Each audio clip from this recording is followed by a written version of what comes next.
सहनाववतु सहनौ भुनक्तु सह वीर्यं करवावहै तेजस्विनावधीतमस्तु मा विद्विषावहै। ओम शांति शांति शांति। वैदिक जीवन पद्धति इस कक्षा में आप सबका हार्दिक स्वागत है, अभिनंदन है। अंतिम मंत्र प्रातः जागरण का चल रहा है। भग एव भगवान अस्तु देवास्तेन वयम भगवन्तः स्याम तन्त्वा भग सर्व इज्जो हवीति सनो भग पुर एता भवेहा। यह ऋग्वेद के 7वें मंडल का 41वां सूक्त का मंत्र है। और हमने जो भी ये 5 मंत्र पढ़े ऋग्वेद के प्रातः जागरण के, ये वास्तव में हमारे जीवन में इतनी शांति, इतना सुख, समृद्धि और संतोष युक्त जीवन, एक दूसरे के जो संबंध हैं परस्पर, उन संबंधों में इतनी दिव्यता, भव्यता को जो है बढ़ाने वाले हैं, उनका आधान करने वाले हैं। एक एक मंत्र का जो एक एक शब्द है, यदि हमारे जीवन में वो उतर जाए तो हमारा जीवन धन्य हो जाएगा। तो ऐसे ही हम जीवन को जी पाएँ, ये हमारे लिए बड़े गौरव की बात होगी। पिछली कक्षा में किसी का कोई प्रश्न रह गया हो तो पूछ सकते हैं। ओम स्वामी जी। जी स्वामी जी, आपने बताया कि वर्तमान निर्दोष होता है जी, और जो अतीत में बीत जाती है वो भूतकाल होती है जी। पर स्वामी जी, कुछ ऐसा होता है कि जो अतीत में कुछ ऐसी जाने अनजाने में गलती हो जाती है तो वो विचारों में बंध जाती है, और वो जब वर्तमान में जीवन व्यतीत करते हैं, जब धर्म के पद पर चल रहे हैं, सब कुछ छोड़कर बाहर से यहाँ आ गए जी, तो वो विचार फिर परेशान करती है और धर्म के पद में चलने से रोकती है। तो वर्तमान तो निर्दोष है, तो कैसे बचा जाए उस विचारों से? ओम। ऊंचे संकल्प से बचा जा सकता है, ऊंचे संकल्प से और अपने उत्साह से। व्यक्ति का यदि उत्साह बड़ा है, जैसे हमने पीछे भी इस विषय में चर्चा की थी कि गलती तो होना स्वाभाविक है, गलतियां होती हैं, गलतियों से विचलित नहीं होना है। आपने एक शब्द बोला कि कभी जाने अनजाने हो गई त्रुटि। भाई, जाने अनजाने हो गई तो उसको हम दोबारा ना दोहराएं, ऐसा पूरा प्रयास करें।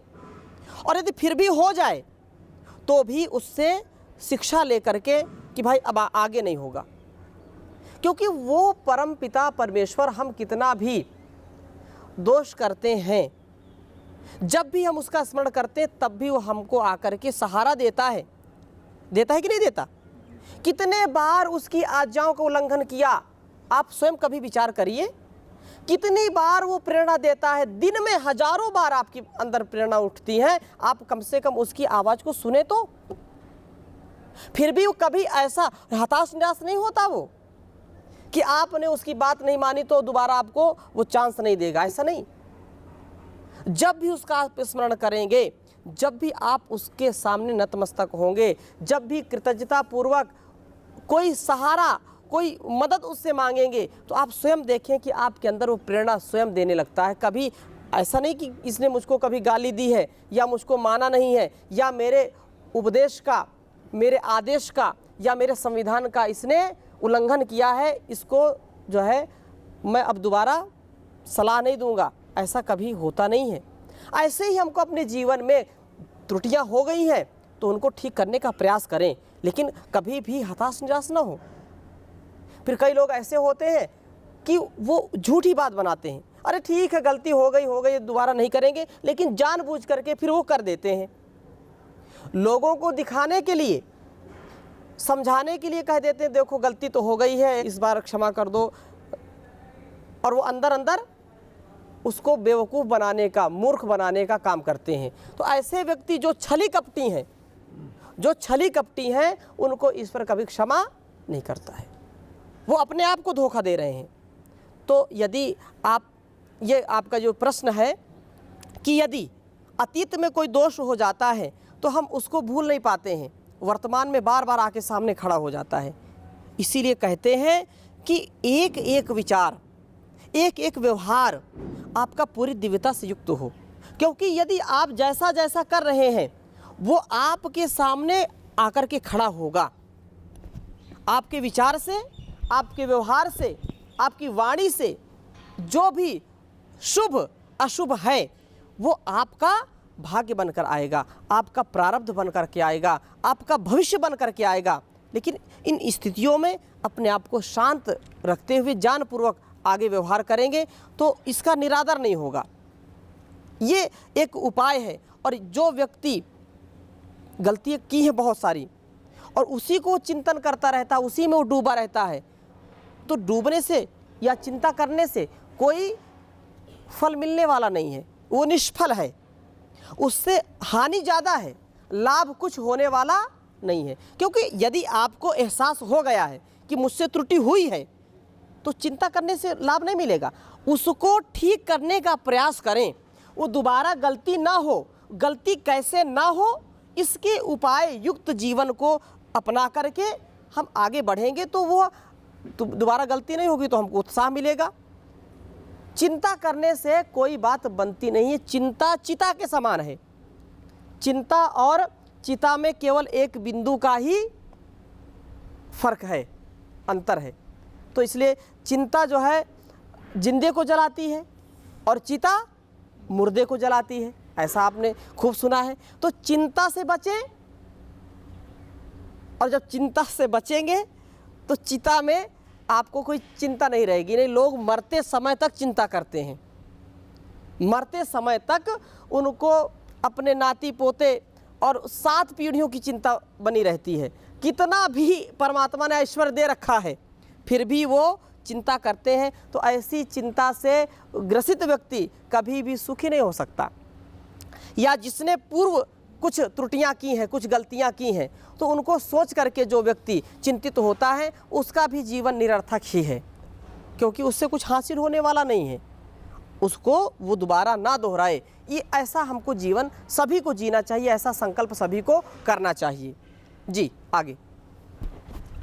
ओम स्वामी जी। जी हम ईश्वर से प्रार्थना करते हैं कि हे ईश्वर, हमें सारी ऐश्वर्य मेरे जीवन में उतार दो। जी।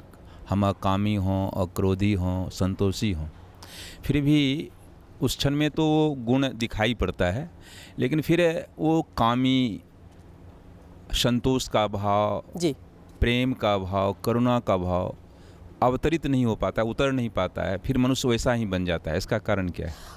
इसका कारण एक ये है कि जितना जितना जो व्यक्ति जिस क्षेत्र में अपने को बढ़ाएगा, जितना स्वभाव को बनाएगा, उतना ही बार बार उसके आगे आएगा।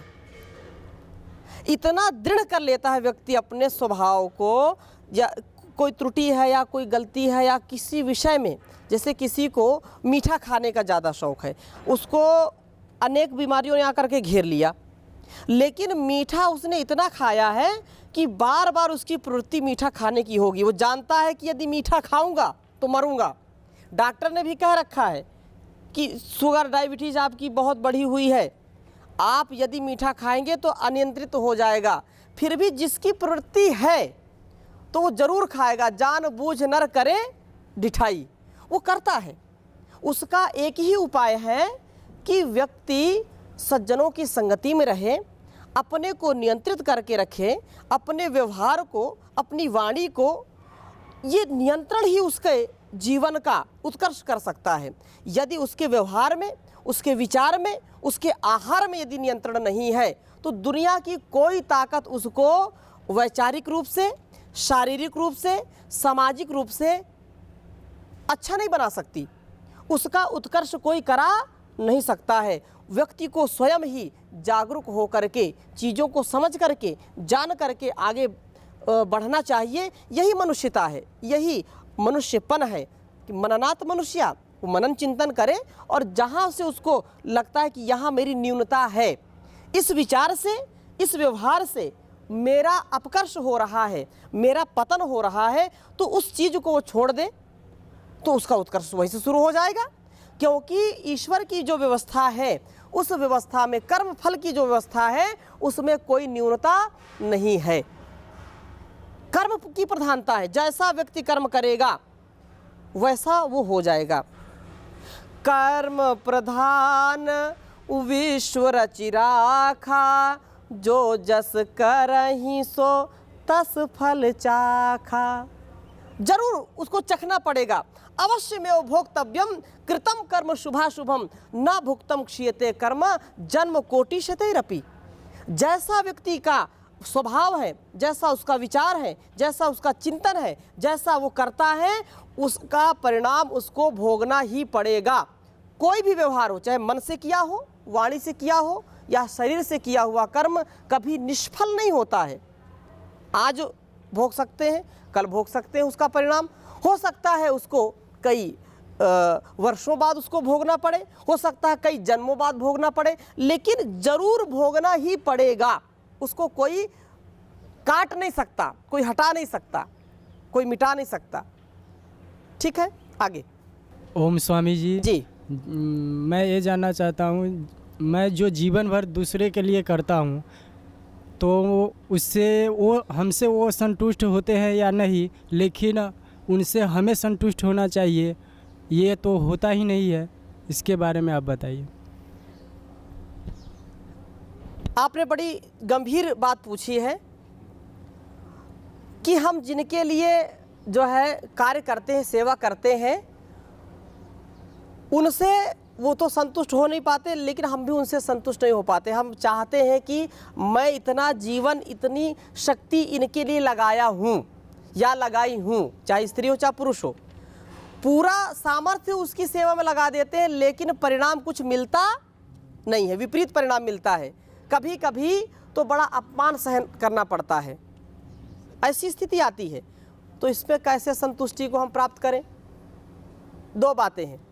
ये गारंटी नहीं है कि आपकी सेवा से लोग संतुष्ट हों, लेकिन अच्छी स्थिति वो है कि हम जो भी करें दूसरों के लिए, उससे हम संतुष्ट हों। ये बहुत बड़ी बात है। ऐसा जो सेवक जी पाता है, ऐसी जो सेवा कर पाता है, उसका जीवन धन्य है। क्योंकि सेवा धर्मो परम गहनो योगी नाम अप्यगम्य। बड़े बड़े योगी भी सेवा जब करते हैं तो उस समय उसका कोई मूल्य लोग नहीं चुका पाते। आप महापुरुषों के जीवन को देखिए, उन्होंने सब कुछ निछावर कर दिया, अपने राज्य, अपने जीवन को सब बिल्कुल अस्त व्यस्त कर दिया, अपने परिवार को अस्त व्यस्त कर दिया, लेकिन राष्ट्र की सेवा के लिए, संसार की सेवा के लिए उन्होंने अपने को निछावर किया। लेकिन जब तक वो जीवित थे तब तक उनका कोई किसी ने सम्मान नहीं किया, अपमान ही उनको दिया, जहर पिलाया। महर्षि देवदानंद जी के जीवन को देखिए, राजगुरु भगत सिंह, चंद्रशेखर आज़ाद के जीवन को देखिए, राम प्रसाद बिस्मिल जी के जीवन को देखिए। ये जो भी हमारे महापुरुष में, या हम और आगे की बात करें तो पुरुषोत्तम श्री रामचंद्र की जीवन की बात देखिए, योगेश्वर श्री कृष्ण जी के जीवन की बात देखिए। जीवन भर संघर्ष किया उन्होंने, जीवन भर, लेकिन वो बात लोग बहुत देर से समझते हैं। तो ये जो भाव है कि मैं सेवा करूं और लोग मेरी तारीफ करें, मेरे लिए लोग लालायित रहें या मेरी प्रशंसा करें, ये कभी सोचना नहीं चाहिए। अपेक्षा और उपेक्षा दोनों से बचना चाहिए। मैं सेवा कर रहा हूं तो मेरी कोई अपेक्षा है, ऐसा नहीं सोचना है। अपने कर्तव्य का, धर्म की चर्चा आपने खूब सुनी है, धर्म युक्त आचरण आपका होना चाहिए। आपका जो कर्तव्य है, जो ड्यूटी है, उसको पूरी पारदर्शिता से करें, उसमें किसी से कोई अपेक्षा ना करें। नेकी कर दरिया में डाल या कुएं में डाल, आप नेकी करो लेकिन उसको दरिया में डाल दो, अर्थात उसको कभी अपने साथ लगा के मत चलो कि मैंने तुम्हारे साथ ये एहसान किया, तुमने मुझको क्या दिया। मैंने तो तुम्हारी जान बचाई, मैंने तुमको भोजन कराया, मैंने तुमको वस्त्र दिए, मैंने तो तुमको यहाँ पर इतनी मदद की, इतने पैसे दिए, इतने धन दिया।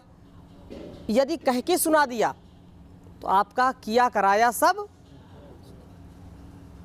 गुड़ माटी हो गया, कहावत है, मतलब निरर्थक हो गया।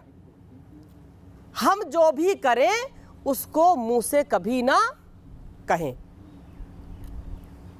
वो ईश्वर सब व्यवस्था करने वाला है, वो देखने वाला है, न्याय व्यवस्था उसके हाथ में है। कभी भी आप का जो किया हुआ कर्म है कभी निष्फल नहीं जाएगा, इसलिए ये कभी नहीं सोचना चाहिए। तो यहाँ पर जो इतनी बात समझ में आ गई, आगे चले।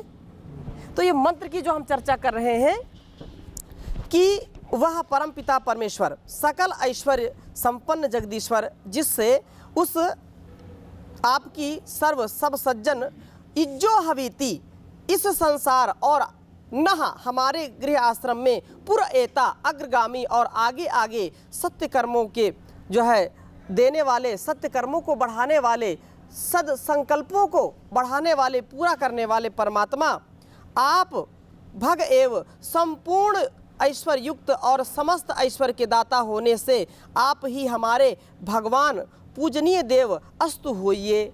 हमारे आपके सिवा और कोई हमारा नहीं है, आप ही हमारे पूजनीय हैं, आप ही हमारे हर प्रकार के जो है देने वाले, सब सुखों को देने वाले हैं, सब ऐश्वर्यों के देने वाले हैं। दुनिया तो स्वार्थ में है, स्वार्थ लागी करे सब प्रीति। इस संसार में स्वार्थ है, लेकिन केवल निस्वार्थ भाव से माता पिता, गुरु आचार्य और सच्चा मित्र वही हमारा परम पिता परमेश्वर है। उसी के द्वारा दिए गए ज्ञान से, उसी के द्वारा दिए गए ऐसे समर्थ माता पिता, ऐसे गुरु आचार्यों से हम शिक्षा पा करके कृतज्ञता से पूरे भर जाएं, एक भी न्यूनता ना रहे। और ये बात हो कि त्वमेव माता च पिता त्वमेव, त्वमेव बंधुश्च सखा त्वमेव, त्वमेव विद्या द्रविणं त्वमेव, त्वमेव सर्वं मम देव देव। ऐसी जब भावना से हम ओतप्रोत होंगे, प्रातः काल इतनी दिव्य प्रार्थना यदि हम अपने अंतर्भाव से करेंगे तो कौन माई कलाल हमको पतन की ओर ले जा सकता है। दुनिया में कोई ताकत आपको गिरा नहीं सकती है, आपको सदा सदा ऊपर ही उठते रहना है, आपको चरम तक पहुंचना है, उस परम लक्ष्य को प्राप्त करना है जिससे इस मानव जीवन को आप कृतार्थ कर सकें, इसको सफल कर सकें। इसी से हमारा जीवन सफल है, यही हमारे जीवन का ध्येय है।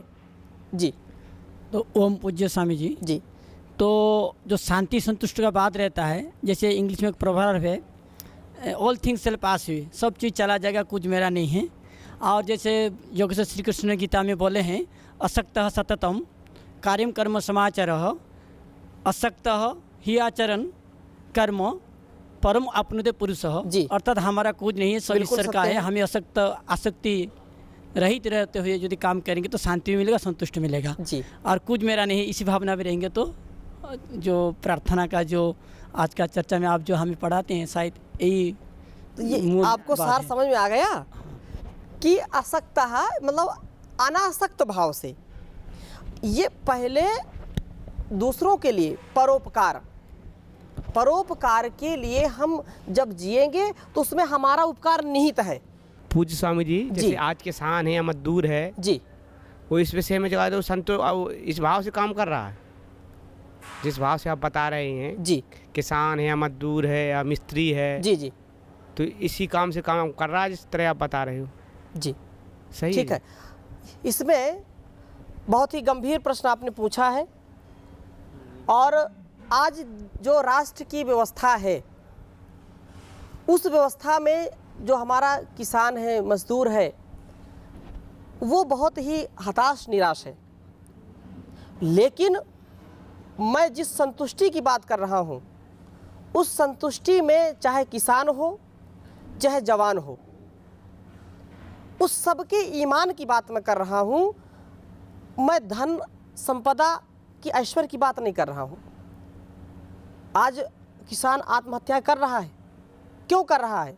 क्योंकि उसकी जो लागत से उसके पुरुषार्थ से, खून पसीने से जो वो कमाता है उसका मूल्य नहीं मिल पाता है। कितना कर्ज उसके ऊपर है वो नहीं चुका पाता है। आज के दहेज के कारण, ऐसी व्यवस्था के कारण बहुत ही हताशा और निराशा उनके अंदर आ गई है। लेकिन आप इस बात को याद रखें कि जहाँ इस राष्ट्र का राजा किसान होता था, जहाँ महर्षि दयानंद जी ने लिखा कि किसान राजाओं का भी राजा है, यदि आज की स्थिति में भी किसान हड़ताल कर दे, अन्न बोना बंद कर दे, अनाज ना उत्पन्न करे, तो राष्ट्र की नींव हिल जाएगी। राष्ट्र कभी सुख और समृद्धि को प्राप्त नहीं हो सकता। सुख दुख तो आएंगे, जीवन में आते ही रहेंगे, आते ही थे और आगे भी आएंगे, अभी भी हैं। लेकिन हमको हर परिस्थिति में अपने को संतुलित जीवन जीना है, अपने को पूरी स्थिति में, संघर्षों में भी संतुष्ट रहना है। यही बात यहाँ पर वेद मंत्रों के द्वारा बताई जा रही है। ये जीवन जीने की कला है, वो चाहे किसान हो, चाहे जवान हो या अन्य कोई भी व्यक्ति हो, वो सब के लिए ये है। इंसान के लिए संदेश दिया जा रहा है, उसको संघर्षों से लड़ने की शिक्षा दी जा रही है। संघर्षों में भी कभी वह निराशा को न प्राप्त हो जाए, अपने कर्तव्य कर्म से च्युत न हो जाए, कहीं गिर ना जाए। इसलिए ये प्रार्थना सुबह सुबह हम जब करते हैं तो उसका विशेष महत्व है। तो यहाँ पर जो बात कही जा रही है कि वह परमात्मा तेन, उस हेतु से देवा वयम, हम विद्वान लोग भगवंतः सकल ऐश्वर्य संपन्न होके सब संसार के उपकार में तन मन धन से प्रवृत्त होवें। सनो भग पुर एता भवेह, हम अपने को सामर्थ्य युक्त बना करके, किससे? आपकी शक्ति से, आपकी कृपा से हम अपने आप को इतना शक्तिशाली बनाएं, इतना दिव्यता से युक्त हो जाएं, जिससे हम दूसरों के लिए भी हितकारी होवें, परोपकारी होवें। हमारा जीवन दूसरों की जो है सेवा में व्यतीत हो। क्योंकि कहा परोपकाराय फलंति वृक्षा, परोपकाराय वहंति नद्या, परोपकाराय दुहंति गावा, परोपकाराय इदम शरीरम। ये परोपकार के लिए हो, संसार के लिए हो, दूसरों के सेवा के लिए ऐसा ये मेरा जीवन हो। तो ये कह रहे हैं कि हम आपकी ही शक्ति से, आपकी कृपा से विद्वान हों और विद्वान होकर के सकल ऐश्वर्य युक्त होवें। उस सकल ऐश्वर्य को हम कहाँ? संसार के उपकार में तन से, मन से, धन से सदा प्रवृत्त रहें, कहीं चूक ना हो जाए। हमारे अंदर जो भी सामर्थ्य हो उससे हम इस संसार का उपकार कर सकें। जी, वो किसान का बात जो भाई जो पूछ रहे थे वो तो अलग बात है, सरकारी का जो नीति प्रचलन का आपका बात है। क्या प्रश्न है पूछो। लेकिन अभी जो वैदिक जो हम जो प्रार्थना गाएंगे, गुरुकुल वाले तो एक निर्दिष्ट स्थान रहता है आपका, जो वहाँ तो हम गा लेते हैं। लेकिन जो घर में जो रहते हैं वो जो प्रार्थना कर ईश्वर को करेंगे, मुंह धोने का बात करेंगे ना, विश्राम में बैठ के बात करेंगे। जैसे पहले तो भगवान को हम ध्यान करते हैं, फिर मातृभूमि को नमस्कार करते हैं घर में जो रहते हैं जी। तो फिर उसी टाइम ये प्रार्थना का करेंगे ना, उसका बात करेंगे। पूछ रहे हैं प्रार्थना का क्या समय है? समय क्या है? हाँ जी। जब हम प्रातः काल जगें तो समय क्या रखें? दोनों स्थितियां हैं। यदि आप पूर्ण जागरूक हैं, आपको आलस्य नहीं आ रहा है, आप पूरे होशो हवास में हैं, पूरी कृतज्ञता और श्रद्धा के भाव में हैं, तो आप जैसे आपकी नींद खुल जाए आप उठ करके आप प्रार्थना कर लीजिए। आपको लगता है थोड़ा सा आलस्य है या समूह में प्रार्थना करनी है तो समूह में जाकर के प्रार्थना करें, जैसे आप गुरुकुल में करते हैं। यदि आपको लगता है कि नहीं, मैं भावपूर्वक प्रार्थना करना चाहता हूँ लेकिन बैठे बैठे नींद आ जाती है, तंद्रा आ जाती है, लेकिन मैं ईश्वर की भक्ति ठीक से करना चाहता हूँ, तो आप हाथ मुंह धो करके फिर बैठ करके प्रार्थना करिए। जो प्रार्थना है, जो भक्ति भावना है, उसके लिए जो आप समय उचित समझते हैं वो आप चुन सकते हैं। इसमें कोई ऐसा बिल्कुल दृढ़ नहीं है कि आप इसी समय करें, ऐसा नहीं है। आपके भाव पवित्र हो, सात्विक हो और ऐसी वो चिंतन शक्ति आपके अंदर हो, वो कभी भी कर सकते हैं। आगे चलें। तो ऐसी भावना से ओतप्रोत होकर के हम अपने जीवन को आगे बढ़ाएंगे तो निसंदेह जो भी वैदिक चैनल के माध्यम से इस प्रसंग को सुन रहे हैं उनसे भी, उन भाई बहनों से निवेदन है कि इस जीवन को जिएं। प्रातःकाल जगने से और मंत्र पूर्वक जीवन को आरंभ करने से, दिन का आरंभ करने से आपके जीवन में इतनी दिव्यता, इतनी शक्ति, इतनी उत्साह और इतनी भव्यता आ जाएगी, आप उसका स्वयं अनुभव कर सकते हैं। आपको जब प्रातः जगेंगे, प्रातः ब्रह्म मुहूर्त में सारे कार्यों से निवृत्त होकर के अपनी दिनचर्या आरंभ करेंगे तो आप पूरे दिन सजग रहेंगे, सफल रहेंगे, आप निष्फल नहीं होंगे। पूरे प्रसन्नता के साथ, प्रसन्नता तो व्यक्ति चाहता ही है। जो व्यक्ति देर से उठता है, जो व्यक्ति दिनचर्या का पालन नहीं करता, परमात्मा का नाम नहीं लेता, सुबह अपने कर्तव्य को नहीं करता है, तो उसका आप चेहरा देखो, सुबह सुबह मुंह लटका सा रहेगा, शरीर भारी रहेगा, वो बिल्कुल लगता है कुछ खो गया। और जो व्यक्ति सुबह उठता है, परमात्मा का चिंतन करता है, पॉजिटिव थिंकिंग से युक्त हो जाता है, अर्थात सकारात्मक सोच से व्यक्ति जब दिनचर्या आरंभ करता है तो उसके साथ नकारात्मक कुछ घटेगा नहीं। जीवन में और इस जगत में प्रसन्न व्यक्ति को देख करके लोग प्रसन्न होते हैं और निराश को देख करके लोग निराश होते हैं, और रोते हुए को देख करके रोना आता है और हंसते हुए को देख करके हंसना आता है। ऐसे ही जो व्यक्ति जब ऐसी दिनचर्या करता है तो उसके चेहरे पर तेज आ जाता है, वह स्वयं प्रसन्न रहता है, दूसरों को भी प्रसन्नता देता है, दूसरों को भी इतना सुख देता है कि उसको लोग बोलते हैं कि हमको लगता है कि आपके पास बैठे रहें। क्यों? कुछ देता नहीं है, लेकिन कुछ लोगों का ऐसा ओरा बन जाता है, ऐसी उनकी स्थिति हो जाती है कि उनके केवल बैठने मात्र से सकारात्मकता पूरे महफिल में आ जाती है, पूरी सभा में सकारात्मकता आ जाती है। तो ऐसे सबको होना चाहिए। अपने भारतवर्ष का, अपने राष्ट्र का गौरव यही रहा कि ऋषियों ने इस विद्या को दिया है, हम इसको जानें, समझें, जीवन में जिएं। महर्षि एक बार रात्रि में सो नहीं पाए और वह बार बार इधर उधर कर रहे थे। तो जिस घर में ठहरे थे महर्षि दयानंद जी, वह घर का व्यक्ति जो उनको देखा तो पूछने की हिम्मत नहीं पड़ रही थी, कैसे पूछें। काफ़ी देर हो गई, फिर हिम्मत करके वो पूछने गया कि महाराज आप तो कभी ऐसा नहीं करते, दिनचर्या तो पूरा, रात्रिचर्या पूरा आप उसका निर्वहन करते हैं, आज क्या बात है, आपको कौन सी चिंता सता रही है? क्योंकि चिंतित व्यक्ति फिर चक्रमण करता है, घूमता रहता है, कुछ सोचता रहता है। तो महर्षि ने कहा कि मैं आज बहुत व्यथित हूँ। किस लिए व्यथित हूँ? उनके जीवन चरित्र में आप कभी पढ़ सकते हैं। इसलिए व्यथित हूँ कि जिस राष्ट्र के, जिस आर्यवर्त के नागरिक भोर में ब्रह्म मुहूर्त में उठते थे, आज वो बहुत विलम्ब से उठने लगे और अंग्रेज आज जल्दी उठते हैं, इसलिए उनका पूरा जो है राज्य पूरे विश्व में फैल रहा है। आज यहीं तक। ओम शांति शांति शांति।